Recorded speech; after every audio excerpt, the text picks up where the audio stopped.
Le soleil brûlant de l'Égypte caressait les pyramides majestueuses qui se dressaient fièrement sur les rives du Nil. Dans ce vaste empire, les pharaons régnaient avec une autorité absolue, vénérés comme des dieux vivants par le peuple. Pourtant, dans l'ombre de ces monolithes, une communauté vivait dans la servitude. Les Hébreux. Issus de la lignée d'Abraham, d'Isaac et de Jacob, ces descendants de Joseph avaient jadis trouvé refuge en Égypte, invités par un pharaon bienveillant. Mais avec le temps, un nouveau pharaon monta sur le trône, ignorant tout de cette histoire ancienne. Celui-ci voyait les Hébreux comme une menace à son pouvoir. Les Hébreux prospéraient malgré la dureté de la vie sous le joug égyptien. Leur nombre croissant effrayait le pharaon, qui craignait une révolte. Et s'il s'alliait avec nos ennemis, pensait-il, redoutant un soulèvement qui pourrait détruire son royaume. Alors, dans sa peur, le pharaon décréta que tous les nouveau-nés mâles des Hébreux devaient être tués. Un ordre brutal, inhumain, qui plongea les familles hébraïques dans la terreur et la douleur.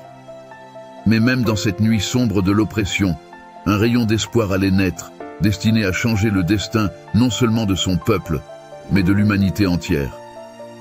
Dans la région de Goshen, au cœur du territoire où vivaient les Hébreux, une femme de la tribu de Lévi, appelée Jochébed, mit au monde un fils. Ce n'était pas son premier enfant, elle avait déjà une fille, Myriam, et un fils nommé Aaron. Mais lorsque ce garçon vint au monde, elle ressentit immédiatement quelque chose d'unique. En dépit du danger, elle ne pouvait se résoudre à obéir à l'ordre cruel du pharaon. Il y avait dans les yeux de cet enfant un éclat qui la bouleversait. Jochébed savait au fond de son cœur que cet enfant avait un destin spécial. Pendant 3 mois, elle cacha son bébé du mieux qu'elle pouvait. Mais les cris d'un nourrisson sont difficiles à étouffer, et les soldats du pharaon patrouillaient sans relâche, cherchant à appliquer l'ordre impitoyable. Jochébed savait qu'elle ne pouvait pas le cacher indéfiniment. Son cœur brisé, elle prit une décision déchirante. Elle confectionna un panier d'osier, l'enduisit de bitume et de pois pour le rendre étanche, et déposa son fils dedans. Dans un murmure de prière, elle plaça le panier sur les eaux calmes du Nil, confiant le destin de son enfant à Dieu. Myriam, la sœur du nourrisson, observait de loin, cachée derrière les roseaux, le cœur serré par l'angoisse. Alors que le petit panier flottait sur le Nil, une jeune femme s'approcha de la rive. C'était la fille du pharaon, venue se baigner dans les eaux sacrées avec ses servantes. Quand elle aperçut le panier, elle demanda à l'une d'elles de le lui apporter. En l'ouvrant, elle découvrit un bébé pleurant doucement. À cet instant précis, quelque chose s'éveilla dans le cœur de la princesse. Elle savait que cet enfant était hébreu, un des nombreux condamnés par le décret de son père. Pourtant, elle fut saisie de compassion. Elle prit une décision audacieuse. Elle allait adopter cet enfant comme le sien, le protéger sous son aile et le soustraire au destin tragique qui l'attendait. Myriam, témoin de la scène, rassembla son courage et s'approcha de la princesse. « Voulez-vous que je trouve une nourrice parmi les Hébreux pour allaiter cet enfant ?» demanda-t-elle, sachant très bien que sa propre mère pourrait ainsi rester près de son fils. La fille du pharaon, sans se douter du lien entre Myriam et le bébé, accepta. Myriam courut alors chez sa mère Jochébed avec la nouvelle. C'est ainsi que Jochébed put non seulement retrouver son fils, mais aussi l'élever dans ses premières années, tout en étant sous la protection de la maison royale. Cependant, elle savait qu'un jour, elle devrait le rendre à la princesse. Le jour fatidique arriva où Jochébed dut confier son fils à la princesse, le laissant grandir dans le palais de Pharaon, au milieu du luxe et des privilèges. La princesse l'appela Moïse, signifiant tiré des eaux. Il fut élevé comme un prince d'Égypte, bénéficiant de la meilleure éducation que ce royaume pouvait offrir. Il apprit à lire, à écrire, à comprendre les mystères des étoiles et les secrets de la nature. Pourtant, Bien qu'il fût entouré de richesses, Moïse ne pouvait ignorer ses origines. À mesure qu'il grandissait, il voyait de plus en plus la souffrance de son peuple. Les Hébreux, esclaves du Pharaon, étaient exploités, contraints de travailler sans relâche à la construction des monuments égyptiens. Chaque cri de douleur, chaque coup de fouet résonnait en lui comme un appel à l'action. Moïse sentait que son cœur battait pour ces gens. Il était peut-être un prince, mais il savait qu'il n'était pas comme les autres princes. Il était un Hébreu. Un jour, alors que Moïse se promenait parmi les ouvriers hébreux, il fut témoin d'une scène qui changea le cours de sa vie. Un surveillant égyptien battait sauvagement un esclave hébreu. La colère de Moïse monta en lui comme une tempête. Ne pouvant plus supporter cette injustice, il intervint. Dans un élan de rage, il frappa l'Égyptien et le tua. Moïse, conscient de la gravité de son acte, cacha le corps dans le sable, espérant que personne ne le découvrirait. Mais le lendemain, alors qu'il tentait de séparer deux Hébreux en querelle, l'un d'eux lui dit « Veux-tu me tuer comme tu as tué l'Égyptien hier ?» Moïse réalisa alors que son crime était connu. Paniqué, il comprit qu'il ne pourrait plus rester en Égypte. Le Pharaon, en apprenant l'incident, chercha à le tuer. Moïse n'eut d'autre choix que de fuir. Moïse quitta précipitamment l'Égypte, laissant derrière lui son passé de prince, sa famille adoptive et tout ce qu'il avait connu. Il erra dans le désert, seul, affamé et perdu, mais avec une détermination farouche. Ses pas le conduisirent jusqu'au pays de Madian, où il s'installa près d'un puits. C'est là qu'il fit la rencontre des filles de Jéthro, un prêtre madianite.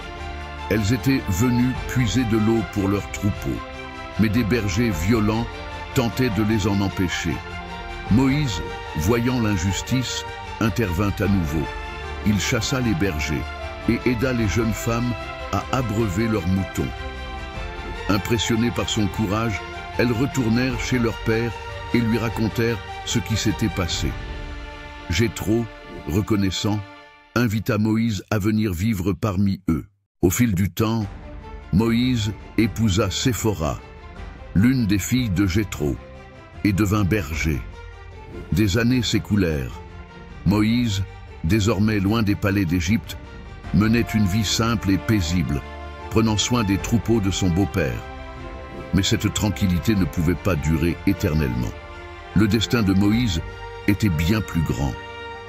Un jour, alors qu'il guidait ses troupeaux au-delà du désert, il arriva au mont Horeb, la montagne de Dieu. Là, au pied de la montagne, il vit un buisson en feu. Mais étrangement, ce buisson ne se consumait pas. Curieux, Moïse s'approcha pour voir de plus près. Moïse, guidant les troupeaux de son beau-père Jéthro sur les pentes rocailleuses du mont Horeb, aperçut une lumière inhabituelle. Il s'arrêta, intrigué par la vision d'un buisson en flammes, mais qui ne semblait pas se consumer. Le feu, qui normalement dévore tout sur son passage, restait ici contenu, immobile, éclatant sans détruire. C'était une scène à la fois fascinante et terrifiante. Moïse s'approcha prudemment, le cœur battant à tout rompre. Alors qu'il se tenait face à ce buisson mystérieux, une voix retentit soudain dans le silence du désert. C'était une voix grave, puissante, mais aussi empreinte d'une infinie sagesse. « Moïse, Moïse !» Le berger, saisi d'effroi, répondit dans un murmure. « Me voici. N'approche pas de ce lieu, dit la voix. Ôte tes sandales, car le lieu où tu te tiens est une terre sainte. » Moïse obéit, enlevant ses sandales et tombant à genoux devant cette manifestation divine. La voix continua. « Je suis le Dieu de ton père, le Dieu d'Abraham, le Dieu d'Isaac et le Dieu de Jacob. » À cette annonce, Moïse se voila le visage, terrifié à l'idée de regarder Dieu. Il tremblait, conscient de se tenir devant la puissance ultime, une force qui dépassait tout ce qu'il avait jamais imaginé. Dieu poursuivit. « J'ai vu la souffrance de mon peuple en Égypte, J'ai entendu leurs cris sous la tyrannie de leurs oppresseurs. Je connais leur douleur. C'est pourquoi je suis descendu pour les délivrer de la main des Égyptiens et les faire monter dans un pays vaste et bon, un pays où coule le lait et le miel. Et maintenant va, je t'envoie vers Pharaon. Tu feras sortir mon peuple, les enfants d'Israël, hors d'Égypte. Moïse, abasourdi, resta silencieux un moment. Comment lui, un simple berger, pouvait-il affronter Pharaon, l'homme le plus puissant de la terre? Il n'était ni un chef, ni un orateur. Plus encore, il avait fui l'Égypte en criminel. Comment pourrait-il retourner dans ce pays? Finalement, il balbutia « Qui suis-je pour aller vers Pharaon et faire sortir les enfants d'Israël d'Égypte ?» Dieu répondit calmement « Je serai avec toi, et voici le signe que c'est moi qui t'ai envoyé. Quand tu auras fait sortir le peuple d'Égypte, vous servirez Dieu sur cette montagne. » Moïse, encore hésitant, chercha à comprendre davantage. « Si je vais vers les enfants d'Israël et que je leur dis « Le Dieu de vos pères m'a envoyé vers vous » et qu'ils me demandent « Quel est son nom ?» que leur dirai-je? La voix divine résonna alors plus profondément, et les mots qui s'ensuivirent marquèrent l'histoire à jamais. « Je suis celui qui suis. » Puis Dieu ajouta « Tu diras aux enfants d'Israël, je suis m'a envoyé vers vous. » Moïse sentit une puissance qui l'envahissait, mais il restait inquiet. Il anticipait les objections qu'il pourrait rencontrer, à la fois de la part des Hébreux et du roi d'Égypte. Alors il dit « Mais ils ne me croiront pas, ils ne m'écouteront pas. Ils diront « L'Éternel ne t'est pas apparu. » Dieu, voyant l'angoisse de Moïse, lui donna alors 3 signes miraculeux pour convaincre les Hébreux de sa mission divine. Il lui ordonna de jeter son bâton à terre. Lorsque Moïse obéit, le bâton se transforma en serpent. Pris de peur, Moïse recula, mais Dieu lui ordonna de saisir le serpent par la queue. Lorsqu'il le fit, le serpent redevint un bâton dans sa main. « Fais ce signe devant eux, dit Dieu. S'ils ne te croient pas après cela, prends de l'eau du Nil et verse-la sur le sol, et elle deviendra du sang. » Enfin, Dieu lui ordonna de glisser sa main dans son sein. Quand Moïse la retira, sa main était couverte de lèpre, blanche comme neige. Mais lorsqu'il la remit à nouveau dans son sein, elle redevint normale. Ces signes étaient destinés à convaincre même les plus sceptiques. Moïse avait désormais la confirmation que Dieu l'accompagnait, mais il sentait encore un poids sur ses épaules. « Seigneur, je ne suis pas un homme éloquent, dit-il, cherchant encore une échappatoire. Je n'ai jamais su bien parler, ni avant, ni maintenant que tu parles à ton serviteur. J'ai la bouche et la langue lourdes. » Mais Dieu répliqua avec fermeté, « Qui a fait la bouche de l'homme? Qui rend muet ou sourd, voyant ou aveugle? N'est-ce pas moi, l'Éternel? Va donc maintenant, je serai avec ta bouche et je t'enseignerai ce que tu devras dire. » Moïse, sentant qu'il ne pourrait échapper à son destin, supplia une dernière fois, « Envoie qui tu voudras envoyer, mais pas moi. » La colère de Dieu s'enflamma alors. « Ton frère Aaron le Lévite parle bien. Lui viendra à ta rencontre, et quand il te verra, il se réjouira dans son cœur. Tu lui parleras, et tu mettras les paroles dans sa bouche. Je serai avec vous deux lorsque vous parlerez. Aaron sera ta bouche, et toi, tu seras comme un Dieu pour lui. Prends ce bâton dans ta main. Avec lui, tu accompliras les signes. » Moïse, résigné, comprit que la tâche lui était bel et bien confiée. Le bâton dans sa main n'était plus un simple outil de berger. Il symbolisait désormais le pouvoir de Dieu. Il retourna auprès de Jéthro, son beau-père, pour lui demander la permission de retourner en Égypte. Avec la bénédiction de Jéthro, Moïse rassembla sa famille, sa femme Séphora et ses 2 fils, et entreprit le long voyage vers l'Égypte. Pendant le trajet, une tension monta dans son cœur. Qu'allait-il trouver là-bas? Le peuple hébreu le reconnaîtrait-il? Et surtout, comment affronterait-il Pharaon? En chemin, Dieu apparut à Moïse dans une nouvelle vision, lui rappelant l'importance de la mission qui l'attendait. « Lorsque tu retourneras en Égypte, dit l'Éternel, fais devant Pharaon tous les prodiges que je t'ai donné le pouvoir d'accomplir. Mais sache que je rendrai son cœur inflexible, afin qu'il ne laisse pas partir le peuple. Alors tu lui diras, « Ainsi parle l'Éternel, Israël est mon fils, mon premier-né. Je te dis, laisse partir mon fils, afin qu'il me serve. Si tu refuses de le laisser partir, je ferai mourir ton fils, ton premier-né. » Moïse comprit que cette confrontation avec Pharaon serait longue et difficile. Mais il n'était plus seul. Dieu était avec lui, et son frère Aaron l'accompagnerait dans cette tâche divine. Chapitre 3. La rencontre avec Aaron. Comme promis par Dieu, Aaron, son frère aîné, vint à la rencontre de Moïse dans le désert. Lorsqu'ils se retrouvèrent, une émotion immense les envahit.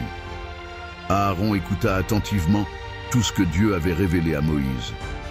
Ensemble, ils retournèrent vers l'Égypte, leur mission commune brûlant dans leur cœur. Une fois arrivés, la première étape était de rassembler les anciens d'Israël. Aaron servit d'interprète et, à travers ses paroles, Moïse partagea tout ce que Dieu lui avait dit. Les signes miraculeux, le bâton se transformant en serpent, la main lépreuse, l'eau devenue sang, convainquirent les anciens du peuple. Ils crurent enfin que Dieu avait entendu leurs supplications et qu'il envoyait Moïse pour les délivrer.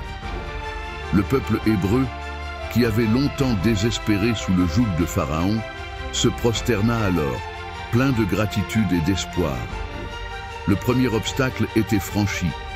Les enfants d'Israël croyaient désormais en leur délivrance. Moïse et Aaron se dirigèrent ensuite vers le palais de Pharaon. Le cœur de Moïse battait à tout rompre alors qu'il s'avançait dans les somptueux couloirs du palais royal. Ce Pharaon n'était pas celui qu'il avait connu, mais sa réputation de cruauté et d'inflexibilité avait atteint Moïse. Devant le trône du roi d'Égypte, Aaron prononça la demande de Dieu. « Ainsi parle l'Éternel, le Dieu d'Israël. Laisse partir mon peuple, afin qu'il célèbre une fête en mon honneur dans le désert. » Pharaon, un sourire dédaigneux aux lèvres, observa les deux hommes devant lui. L'idée que les Hébreux, ses esclaves, puissent partir le faire perdre à la fois des ressources et du pouvoir était impensable. De plus, qui était cet Éternel dont il parlait? Qui est l'Éternel, demanda-t-il, pour que j'obéisse à sa voix et que je laisse partir Israël? Je ne connais pas l'Éternel, et je ne laisserai pas partir Israël. Moïse, malgré l'hostilité de Pharaon, réitéra l'ordre divin. Le Dieu des Hébreux nous a rencontrés. Laisse-nous faire 3 jours de marche dans le désert pour offrir des sacrifices à l'Éternel, notre Dieu, afin qu'il ne nous frappe pas par la peste ou par l'épée. Mais Pharaon, furieux, les interrompit. « Pourquoi, Moïse et Aaron, détournez-vous le peuple de ses travaux? Allez à vos tâches, cria-t-il, irrité. Pharaon ordonna ensuite à ses officiers d'augmenter le fardeau des Hébreux. Désormais, ils devraient produire autant de briques qu'avant, mais sans recevoir la paille nécessaire à leur fabrication. L'intention de Pharaon était claire. Il voulait briser la volonté des esclaves et les pousser à désespérer de toute délivrance. Moïse et Aaron retournèrent auprès des anciens d'Israël après leur première confrontation avec Pharaon. La nouvelle de l'aggravation des conditions de travail des Hébreux se répandit rapidement comme une traînée de poudre. Les surveillants, désormais forcés de produire le même nombre de briques sans fournir la paille, imposaient des sanctions brutales à ceux qui ne parvenaient pas à tenir le rythme. La souffrance du peuple semblait avoir doublé. Les responsables israélites, désespérés et furieux, se rendirent auprès de Moïse et d'Aaron, les accusant de leur apporter encore plus de misère qu'ils n'en avaient déjà. Leurs mots résonnèrent dans le cœur de Moïse avec une force écrasante. « Que l'Éternel vous juge, Moïse et Aaron. car vous avez mis une épée entre les mains de Pharaon et de ses serviteurs pour nous tuer. » Moïse, dévasté par l'accusation, se tourna vers Dieu dans une prière poignante. Les yeux levés vers le ciel, il demanda presque dans un cri de désespoir: « Seigneur, pourquoi as-tu fait du mal à ce peuple? Pourquoi m'as-tu envoyé?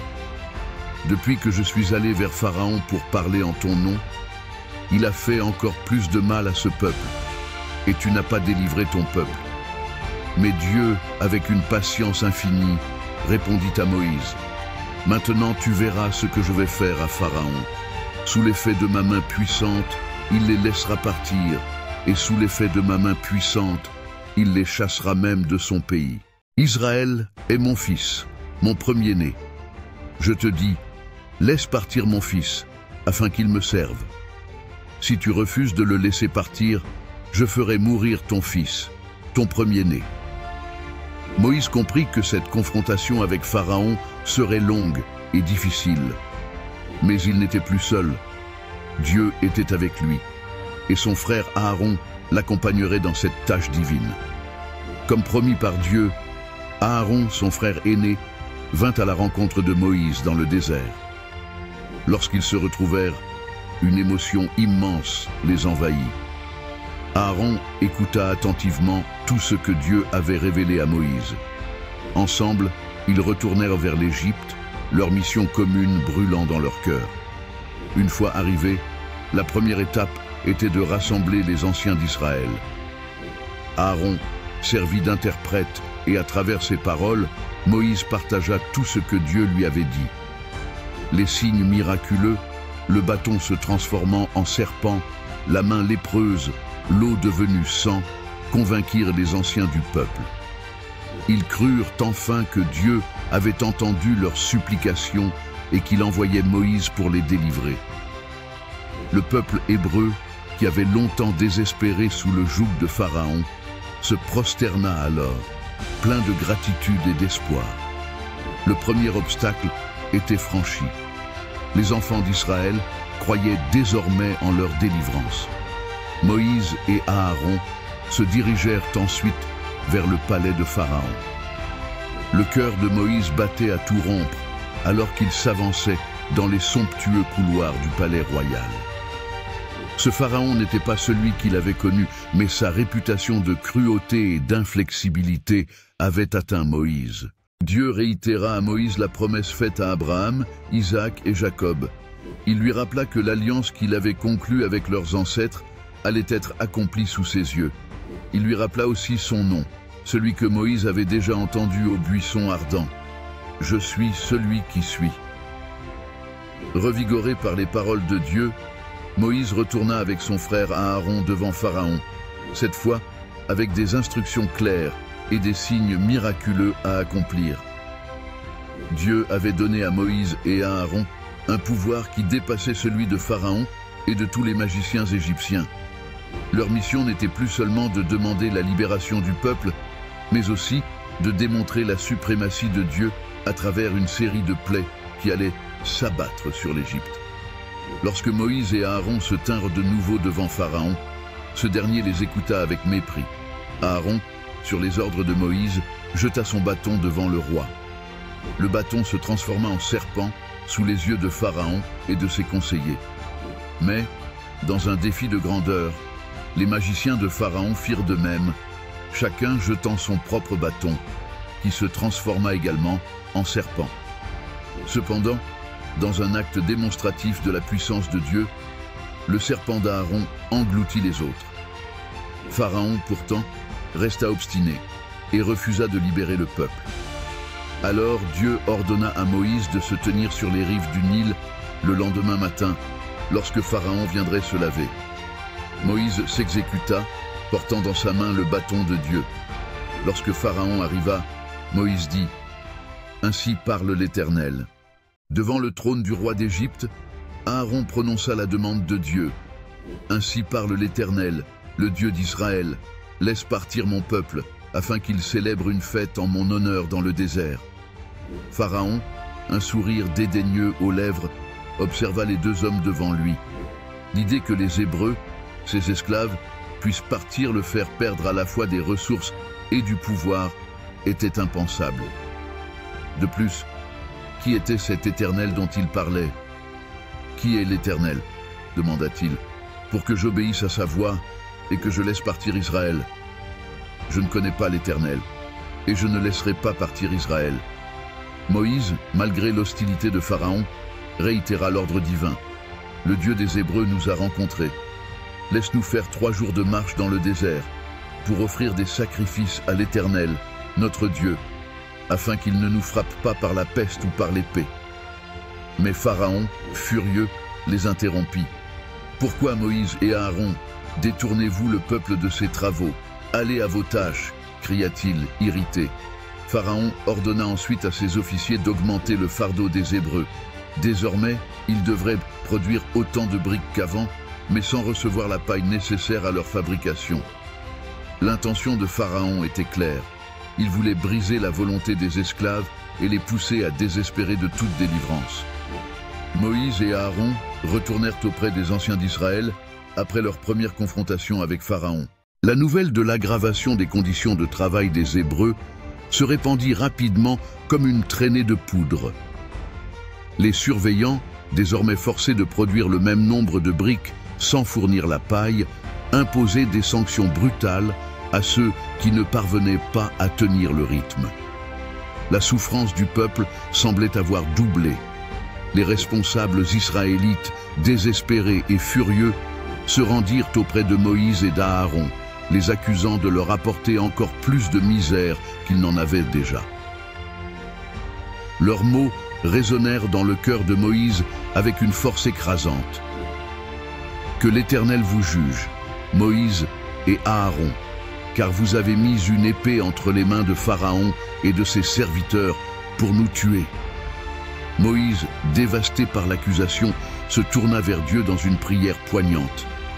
Les yeux levés vers le ciel, il demanda, presque dans un cri de désespoir, « Seigneur, pourquoi as-tu fait du mal à ce peuple?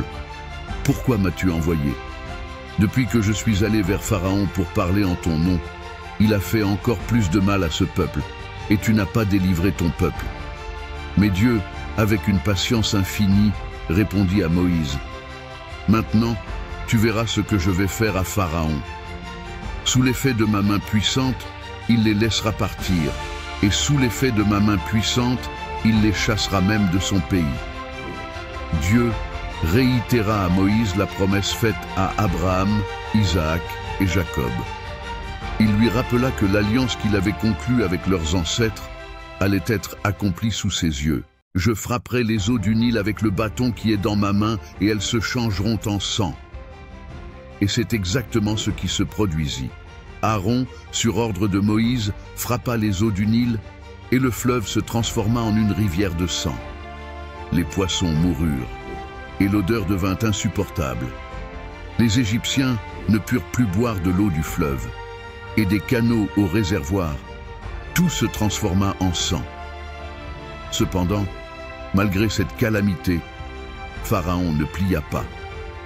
Ces magiciens parvinrent également à transformer un peu d'eau en sang à l'aide de leurs enchantements, renforçant l'entêtement du roi. Il retourna dans son palais, ignorant les supplications croissantes de son peuple. 7 jours s'étaient écoulés depuis que le Nil avait été frappé, et la vie en Égypte devenait de plus en plus difficile. Mais Pharaon restait inflexible, refusant de se plier à la volonté de Dieu. Alors Dieu parla de nouveau à Moïse. « Va vers Pharaon et dis-lui, « L'Éternel, le Dieu des Hébreux, dit, laisse partir mon peuple, afin qu'il me serve. Si tu refuses de les laisser partir, voici, je frapperai toute l'étendue de ton territoire avec des grenouilles. » Et ainsi, Aaron étendit son bâton sur les eaux d'Égypte, et les grenouilles montèrent, couvrant le pays. Elles envahirent les maisons, les chambres à coucher, les lits, les fours et les pétrins. Il n'y avait aucun endroit en Égypte qui ne fût épargné par cette armée grouillante et sautillante. Même les magiciens de Pharaon, par leurs enchantements, purent faire apparaître d'avant de grenouilles. Mais cette fois, cela ne fit qu'aggraver la situation, au lieu de démontrer leur pouvoir. Pharaon, exaspéré, appela Moïse et Aaron et leur dit « Priez l'Éternel pour qu'il éloigne les grenouilles de moi et de mon peuple. Je laisserai partir le peuple pour qu'il puisse offrir des sacrifices à l'Éternel. » Moïse répondit avec calme « Spécifie-moi le moment où je dois prier pour toi, pour tes serviteurs et pour ton peuple, afin que les grenouilles s'éloignent de toi et de tes maisons. Elles ne resteront que dans le Nil. » Pharaon, dans sa frustration, dit « Demain. » Moïse répondit « Il en sera ainsi, pour que tu saches que nul n'est comme l'Éternel, notre Dieu. » Le lendemain, conformément à la prière de Moïse, les grenouilles moururent dans les maisons, les cours et les champs. Les Égyptiens les amassèrent en tas, et la terre en devint infectée d'une puanteur intolérable. Mais une fois cette menace écartée, Pharaon endurcit de nouveau son cœur et refusa de laisser partir les enfants d'Israël. Dieu ne relâcha pas la pression sur Pharaon. Il ordonna à Moïse de dire à Aaron de frapper la poussière de la terre avec son bâton, et aussitôt, la poussière se transforma en poux qui se répandirent sur tout le peuple et sur les animaux. Les magiciens de Pharaon tentèrent de reproduire ce miracle, mais cette fois, ils échouèrent. Incapables de créer des poux par leurs arts magiques, ils durent admettre leur impuissance. Ils dirent à Pharaon « C'est le doigt de Dieu ». Mais malgré cet aveu de ses propres conseillers, Pharaon resta inflexible, refusant encore de se soumettre à la volonté de Dieu. Une nouvelle fois, Moïse reçut l'instruction divine de se présenter à Pharaon. Dieu dit à Moïse « Lève-toi de bon matin et présente-toi devant Pharaon. Dis-lui, ainsi parle l'Éternel, laisse partir mon peuple, afin qu'il me serve. Car si tu ne laisses pas partir mon peuple, je vais envoyer des essaims de mouches sur toi, sur tes serviteurs, sur ton peuple et dans tes maisons. Les maisons des Égyptiens seront remplies de mouches, ainsi que le sol sur lequel ils se trouvent. » Mais cette fois, Dieu fit une distinction claire entre son peuple et celui de Pharaon. Tandis que les mouches envahissaient l'Égypte entière, le pays de Goshen, où résidaient les Hébreux, fut complètement épargné. Il n'y eut pas une seule mouche parmi le peuple de Dieu. Le tourment que provoquaient les mouches fut tel que Pharaon, une fois de plus, appela Moïse et Aaron et leur offrit un compromis. « Allez, offrez des sacrifices à votre Dieu, mais ici, dans le pays. » Mais Moïse savait que cela ne satisferait pas la volonté de Dieu. Il répondit à Pharaon, « Il ne convient pas de le faire ainsi, car nous offririons à l'Éternel notre Dieu des sacrifices que les Égyptiens abominent. Si nous offrons sous leurs yeux des sacrifices qu'ils jugent abominables, ne nous lapideront-ils pas? Nous irons à 3 jours de marche dans le désert, et là, nous offrirons des sacrifices à l'Éternel, notre Dieu, comme il nous l'a ordonné. » Pharaon, sous la pression, accepta finalement, mais non sans condition. « Je vous laisserai partir pour offrir des sacrifices à l'Éternel, votre Dieu, dans le désert, mais ne vous éloignez pas trop. » Moïse accepta cet arrangement temporaire, mais il savait que Pharaon ne tiendrait probablement pas parole. Il pria l'Éternel, et les mouches furent chassées d'Égypte. Mais une fois de plus, Pharaon durcit son cœur et refusa de libérer le peuple d'Israël. Les plaies s'abattaient sur l'Égypte avec une sévérité croissante. Les Égyptiens souffraient, et leur Dieu, censé les protéger, était impuissant face à l'Éternel. Pourtant, Pharaon restait inflexible, incapable de comprendre qu'il ne combattait pas seulement Moïse et Aaron, mais le Dieu vivant lui-même. Alors, Dieu ordonna à Moïse de se présenter à Pharaon une fois de plus et de lui annoncer une nouvelle plaie qui frapperait encore plus durement l'Égypte. « Laisse partir mon peuple, afin qu'il me serve. Car si tu refuses de les laisser partir, et si tu continues de les retenir, la main de l'Éternel frappera ton bétail qui est dans les champs, les chevaux, les ânes, les chameaux, les bœufs et les brebis. Une peste très grave s'abattra sur eux. » Mais Dieu ajouta un détail important à cette plaie. Aucun animal des Hébreux ne mourrait. Le lendemain, Dieu frappa tout le bétail des Égyptiens d'une terrible épidémie. Des centaines, voire des milliers de bêtes tombèrent mortes dans les champs. Les chevaux de guerre, les bœufs, les chèvres, tout ce qui servait aux Égyptiens dans leurs activités quotidiennes, périt. En revanche, dans le pays de Goshen, où vivaient les Hébreux, pas un seul animal ne fut touché. Les Égyptiens, regardant la scène, furent stupéfaits par cette différenciation divine. Malgré cette perte dévastatrice pour l'économie égyptienne, Pharaon resta de marbre. Il envoya des émissaires dans le pays de Goshen pour vérifier si le bétail des Hébreux avait été épargné.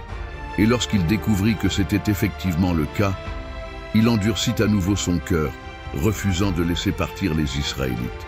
Alors que Pharaon continuait de s'opposer à la volonté de Dieu, la colère de l'Éternel monta d'un cran. Il parla de nouveau à Moïse et à Aaron, leur donnant des instructions spécifiques. Prenez des poignées de cendres de fournaise, et que Moïse la répande vers le ciel, sous les yeux de Pharaon. Elle deviendra une fine poussière sur toute l'Égypte et produira sur les hommes et sur les bêtes des ulcères avec des pustules. Moïse et Aaron suivirent les ordres. La cendre, lorsqu'elle fut jetée en l'air, se dispersa rapidement, envahissant l'atmosphère, et peu après, des ulcères purulents se développèrent sur la peau des Égyptiens et de leurs animaux. La douleur était insupportable. Les plaies étaient si terribles que même les magiciens de Pharaon ne pouvaient se tenir devant Moïse, car ils étaient eux-mêmes frappés d'ulcères. Cette plaie, touchant directement le corps des hommes, devait rendre Pharaon attentif. Pourtant, malgré les cris de souffrance de son peuple et la dégradation de son propre royaume, Pharaon refusa de se laisser fléchir. Dieu endurcissait son cœur et Pharaon n'abandonnait pas sa posture de défi. Chapitre 3. La 7e plaie, la grêle de feu. Alors, Dieu décida d'intensifier la sévérité de ses jugements. Cette fois-ci, il avertit Pharaon par l'intermédiaire de Moïse. « Demain, à cette heure, je ferai tomber une grêle si violente qu'il n'y en a jamais eu de semblable en Égypte depuis sa fondation jusqu'à aujourd'hui. Envoie donc tes serviteurs mettre à l'abri tout ce qui est à toi dans les champs, les hommes et les animaux, car tous ceux qui seront dans les champs et qui ne seront pas abrités mourront sous la grêle. » Certains parmi les serviteurs de Pharaon, ayant vu l'étendue des plaies précédentes, commencèrent à craindre la parole de l'Éternel. Ils firent rentrer leurs serviteurs et leurs troupeaux à l'abri. Mais d'autres, obstinés comme leur roi, laissèrent leurs biens à découvert, ignorant cet avertissement divin.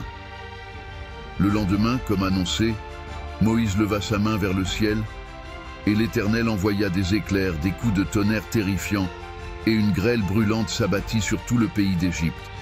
Les champs furent dévastés, les arbres brisés et les récoltes détruites. Toute l'Égypte subissait la violence de la tempête de feu et de glace. Mais, une fois encore, le pays de Goshen, où habitaient les Hébreux, fut épargné. Aucune grêle n'y tomba. Pharaon, voyant la destruction qui s'abattait sur son peuple, appela Moïse et Aaron et leur dit « Cette fois, j'ai péché. L'Éternel est juste, moi et mon peuple sommes coupables. Priez l'Éternel pour qu'il cesse ce tonnerre et cette grêle, et je laisserai partir votre peuple. » Moïse, connaissant le cœur de Pharaon, répondit calmement « Quand je serai sorti de la ville, je lèverai mes mains vers l'Éternel. Les coups de tonnerre cesseront, et il n'y aura plus de grêle, afin que tu saches que la terre appartient à l'Éternel. » Moïse fit ce qu'il avait dit, et la tempête s'arrêta. Mais, comme à son habitude, Pharaon, une fois le danger passé, endurcit son cœur et ne tint pas sa promesse. Le cycle de désobéissance de Pharaon continuait. L'Égypte était dans un état de destruction quasi totale, mais Dieu n'avait pas encore fini d'exercer sa justice. Il ordonna à Moïse d'aller de nouveau à la rencontre de Pharaon et de lui annoncer une nouvelle plaie. Si tu refuses de laisser partir mon peuple, je ferai venir demain des sauterelles dans ton territoire. Elles couvriront la surface de la terre et il ne sera plus possible de voir le sol. Elles dévoreront ce qui a échappé à la grêle. Elles mangeront tous les arbres qui poussent dans vos champs. Elles rempliront tes maisons et celles de tous tes serviteurs, et tout l'Égypte sera envahi. Ce fut trop pour les serviteurs de Pharaon qui commencèrent à supplier leur roi. Jusque à quand cet homme sera-t-il pour nous un piège? Laisse partir ces gens, afin qu'ils servent l'Éternel, leur Dieu. Ne vois-tu pas encore que l'Égypte est ruinée? Face à la pression croissante de ses propres conseillers, Pharaon accepta de faire revenir Moïse et Aaron, mais il chercha à négocier les conditions. « Allez, servez l'Éternel, votre Dieu. » Mais qui ira? Moïse répondit fermement. « Nous irons avec nos jeunes et nos vieux, avec nos fils et nos filles, avec nos troupeaux et nos bœufs, car c'est pour nous une fête en l'honneur de l'Éternel. » Pharaon, furieux, rétorqua. « Que l'Éternel soit avec vous, si je vous laisse partir, vous et vos enfants. Voyez, le mal est devant vous. Non, allez seulement vous, les hommes, et servez l'Éternel, car c'est ce que vous avez demandé. » Il les chassa en colère de sa présence. En conséquence, Dieu envoya les sauterelles qui envahirent l'Égypte comme une nuée dense. Elles couvrirent tout le pays, dévorant tout ce que la grêle avait laissé derrière elles. Aucun arbre, aucune plante n'échappa à leur voracité. Pharaon, une fois de plus, appela précipitamment Moïse et Aaron. « J'ai péché contre l'Éternel votre Dieu et contre vous.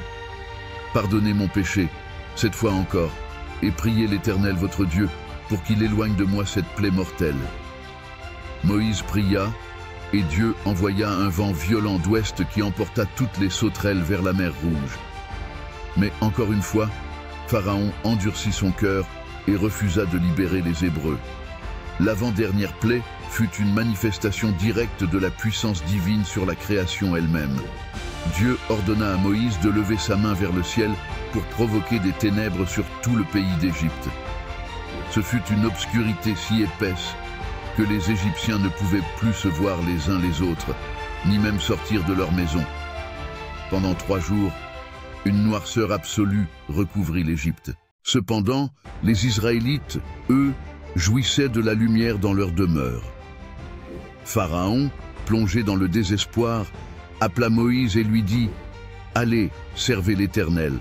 Seuls vos troupeaux et vos bœufs resteront ici. Vos enfants pourront partir avec vous. » Mais Moïse répondit avec intransigeance. « Tu devras aussi nous donner des sacrifices et des holocaustes pour que nous les offrions à l'Éternel, notre Dieu. Nos troupeaux partiront aussi avec nous.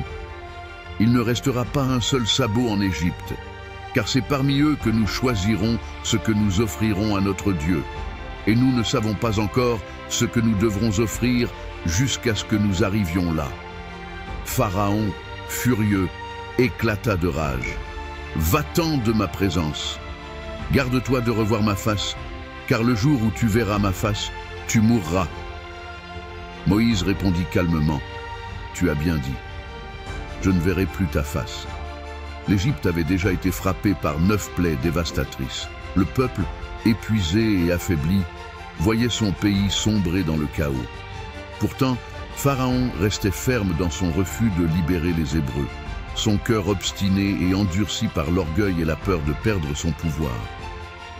Mais Dieu n'avait pas encore infligé la plaie ultime, celle qui briserait définitivement la volonté de Pharaon. Alors, l'Éternel parla à Moïse.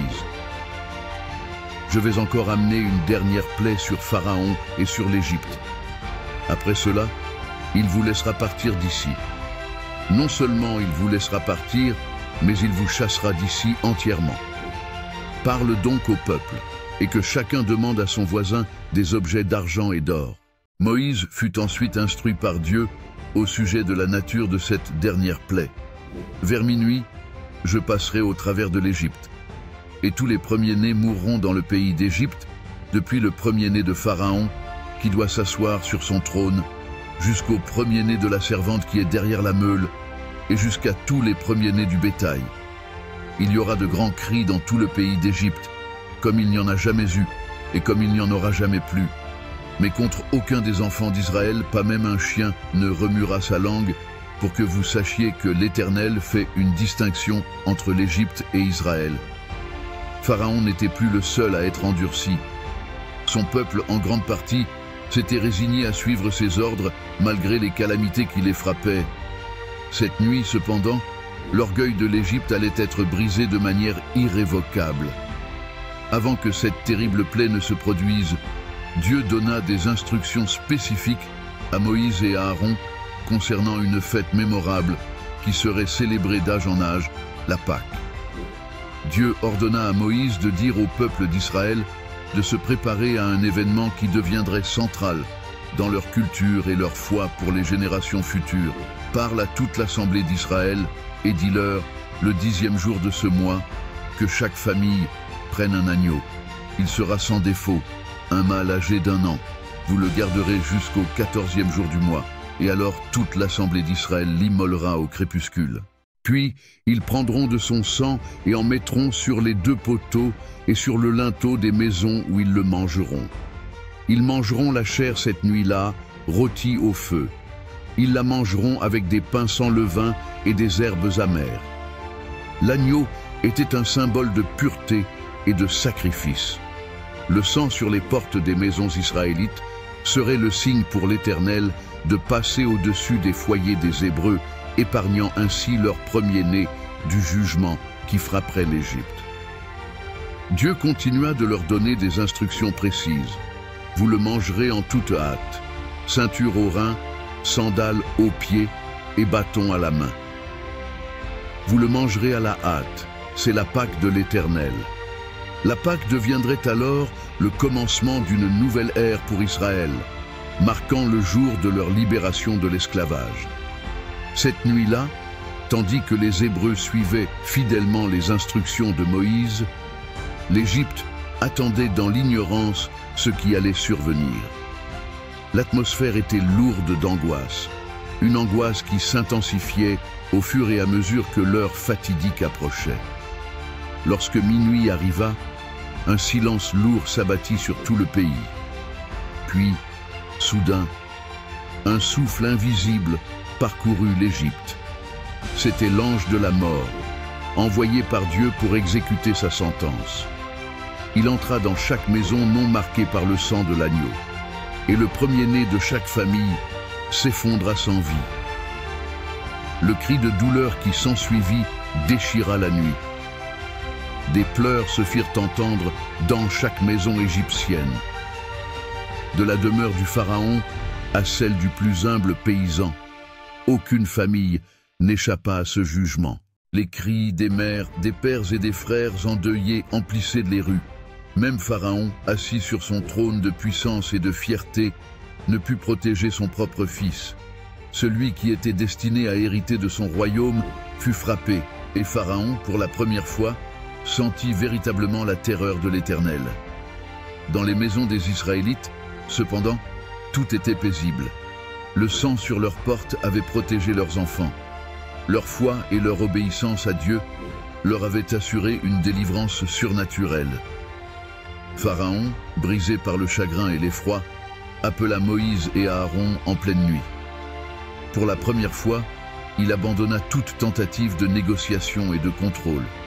Ces mots, empreints de désespoir et de capitulation, résonnèrent profondément. « Levez-vous, sortez du milieu de mon peuple, vous et les enfants d'Israël. Allez, servez l'Éternel comme vous l'avez dit. Prenez aussi vos troupeaux et vos bœufs, comme vous l'avez dit, et partez. Bénissez-moi aussi. » Les Égyptiens, terrifiés par la mort qui avait frappé leur foyer, pressèrent les Israélites de partir au plus vite. Ils leur donnèrent de l'or, de l'argent, des vêtements, tout ce qu'ils demandaient, juste pour les voir partir et que cette calamité cesse. Moïse rassembla le peuple. Hommes, femmes et enfants, tous se mirent en route, portant avec eux les trésors de l'Égypte, comme Dieu l'avait promis. Ils partirent avec leurs troupeaux, leurs biens et les ossements de Joseph, conformément à la promesse faite à leurs ancêtres. C'était un exode massif, un peuple entier marchant vers la liberté après des siècles de servitude. Ils étaient enfin libres, guidés par la main puissante de Dieu. Leur destination était la terre promise, mais avant d'y arriver, ils allaient encore affronter de nombreux défis. Pendant que les Israélites marchaient vers la liberté, Pharaon, après quelques jours, réalisa la pleine portée de ce qu'il venait de faire.